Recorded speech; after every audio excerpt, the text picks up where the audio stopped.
vous êtes sur le 102.3 FM Radio Centre-Ville et vous suivez l'émission Vivre en français.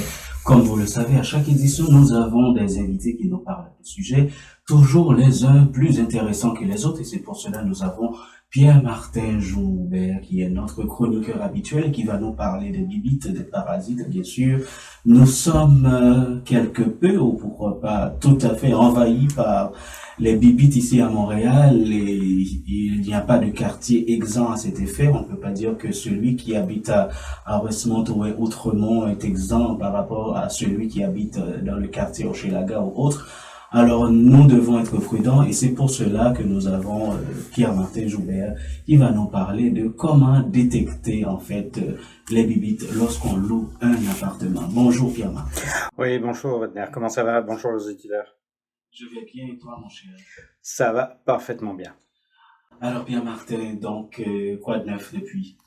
Ah, ça serait trop long. Non, mais ça va très bien et tout. Écoute, le thème, c'est quand même assez intéressant. On avait déjà abordé cette chose-là lors d'une précédente émission par rapport au déménagement. Donc, comment choisir l'appartement et tout. Mais on va quand même reprendre un peu ça parce que c'est quand même une chose qui est essentielle lorsqu'on choisit un appartement ou lorsqu'on y est déjà et qu'on se retrouve avec des intrusions pas très agréable. On se demande si c'est pas très agréable parce qu'elle paye pas le loyer ou est-ce que tout simplement on n'a pas envie de les avoir. Il s'impose tout simplement. Voilà. Parfois c'est tout simplement avec une arrivée, lorsqu'on fait des courses, lorsqu'on fait notre marché là-dessus, on se retrouve avec par exemple des coquerelles qui arrivent avec une caisse de légumes, avec des œufs, avec d'autres choses là-dessus. Elles arrivent à se cacher, la poche d'œuf peut arriver dans le sac, et puis quelques temps après, on se retrouve avec ça. On va continuer à parler avec les coquerelles, hein, donc ce qu'on appelle Blatte germanique en général. Je vais pas parler le latin là-dessus, mais ces coquerelles-là, elles vont se retrouver dans des endroits qui sont assez spécifiques puisqu'il leur faut 5 éléments pour qu'elles aient un environnement favorable à leur développement. Il leur faut de l'obscurité, de la chaleur, de l'humidité, de la tranquillité et de quoi manger. C'est pour ça qu'on les retrouve principalement sous les éviers, donc dans les cuisines ou dans les salles de bain. On va les retrouver sous les éviers, on va les retrouver derrière le moteur du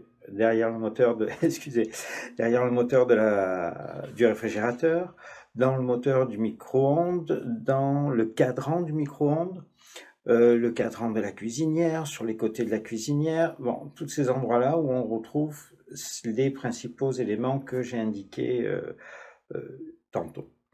Alors Pierre-Martin, la grande question, donc on arrive, on va regarder un appartement et le locataire précédent a déjà quitté, donc Ouais. les propriétaires ont une façon de cacher ça, un coup de peinture, et tralala, un petit nettoyage.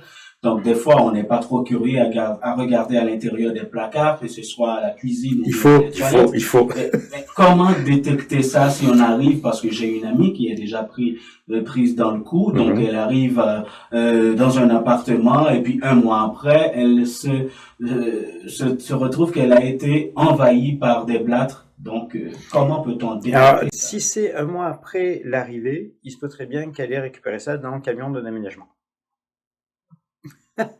C'est des choses qui sont possibles aussi. Un œuf, une coquerelle qui est restée dans un camion suite à un déménagement précédent là-dessus.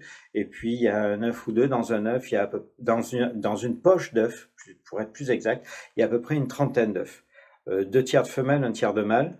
Une fois que c'est sorti, que c'est en âge de se reproduire, c'est pas grave si c'est la frangine, si c'est la sœur, ça copule et puis ça donne d'autres bébés et ainsi de suite. Et ça va très très très vite.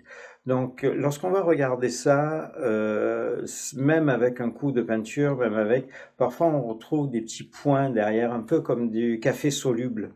Donc ça, si on en c'est très très noir, c'est vraiment très noir, c'est une suspicion, c'est un doute de coquerelle.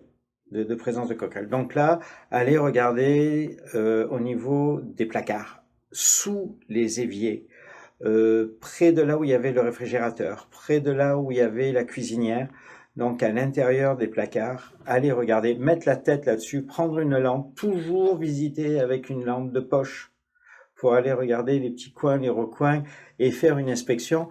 C'est quoi ton mot du jour, minutieux? Minutieusement, au centimètre carré, je vais dire.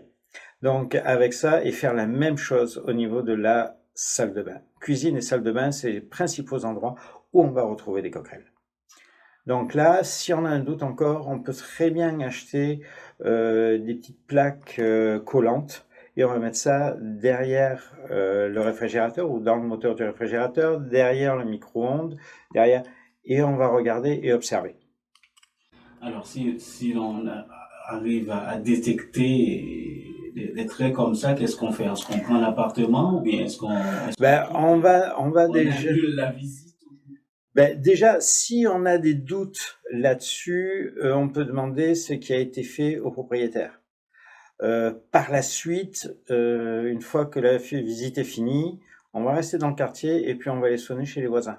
On va leur poser la question. On peut aller aussi se renseigner au café qui est juste en face de l'entrée, au Tim Hortons ou quoi, savoir s'il y a quelqu'un qui vient régulièrement. Une entreprise de gestion parasitaire, appelée communément exterminateur. Ces choses-là vont donner un bon indice, savoir s'il y a régulièrement des présences, des gens, si on a une entreprise de gestion parasitaire qui vient tous les 15 jours, peut-être qu'il y a quelque chose. Si ça vient une fois par mois, ça peut être une visite régulière, normale d'inspection. Il faut savoir combien de temps il reste, si on peut le savoir. Aller demander, poser la question aux voisins, aux futurs voisins, en haut, en bas et sur les côtés. Ça, ce sont de bons réflexes à avoir. Je sais qu'il y a des propriétaires qui ne sont pas du tout honnêtes, mais il y en a d'autres qui sont honnêtes et qui vont dire à ce locataire en devenir carrément que oui, on a été infesté, donc on a eu des traitements et ça continue encore. Est-ce que malgré cela, est-ce qu'on doit y habiter ou bien est-ce qu'on... Alors, une chose, selon le type de traitement qu'on va avoir fait, que le propriétaire va avoir eu, il y a des entreprises qui travaillent avec des gels. Je vais pas donner les marques pour pas faire de publicité. Ce sont des gels qui n'ont aucun risque pour l'humain, donc c'est très bien, c'est de la nourriture. Les coquerelles vont venir manger ce gel et la façon de vivre des coquerelles fait qu'elles vont toutes s'empoisonner. Donc là, on va garder ça. L'élimination totale peut prendre entre 6 et 8 semaines. Quand je dis totale, c'est qu'il en reste plus pantoute, plus une seule. Donc là, c'est des choses, les gels sont très très très efficaces. La façon de les mettre aussi doit être très particulière. Et à ce moment-là, il y a certaines entreprises que je peux conseiller là-dessus. Il suffit juste à ce moment-là de m'appeler. Et puis on pourra dire ça ou ça et donner un certain nombre de conseils. Mais déjà, si le propriétaire dit on va faire venir quelqu'un, puis ça dure un petit peu, il y a des petites choses que je pourrais conseiller aussi. Alors, Pierre-Martin, quel conseil as-tu pour les étudiants, pour les nouveaux arrivants qui vont devoir emménager dans un nouvel appartement? Déjà, qui se renseigne auprès du propriétaire, auprès du gestionnaire, auprès des voisins, et puis véritablement faire une inspection minutieuse pour voir si des indices sont là. Ces indices, c'est, comme je disais, les regarder, mettre la tête sous le lavabo, mettre la tête sous l'évier, voir si on a cette présence-là. Ça peut être des présences de parasites, ça peut être des présences de petites traces d'excréments, là, et ces excréments-là, c'est les petits morceaux, là, on dirait des grains de café solubles, là. Ça, c'est un indice là-dessus, ou parfois ça a coulé un petit peu, c'est une petite trace marron. C'est ça qu'il faut aller regarder. Alors Pierre-Martin, merci pour cette belle chronique sur les bibites. Alors, chers auditeurs et auditrices, vous avez bien écouté, comme on dit. À bon entendeur, salut.